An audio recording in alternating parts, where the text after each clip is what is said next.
आणून दिली आईस्क्रीम. कसं वाटतं रे तुम्हाला? छान वाटतं आपल्याला आईस्क्रीम मिळाली. छान छान वाटतं, आनंद वाटतो आहे ना. पण आता काय झालं, तुम्ही निम्मी आईस्क्रीम खाल्ली आणि खाता खाता खाली पडली. मग कसं वाटतं तुम्हाला?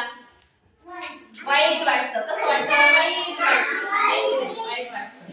आणि मग काय होतं, आईस्क्रीम खाली पडली की आई येतील धाप त्याने धक्का देते. कसं वाटतं? रडू येतं ना. मग कसं होतं तोंड तुमचं? दाखवा बरं मला तोंड कसं होतं रडू येतं. तेवढ्यात काय होतं, तुमचे पप्पा येतात आणि पप्पा तुम्हाला अजून एक आईस्क्रीम आणून देतात. मग कसं वाटतं?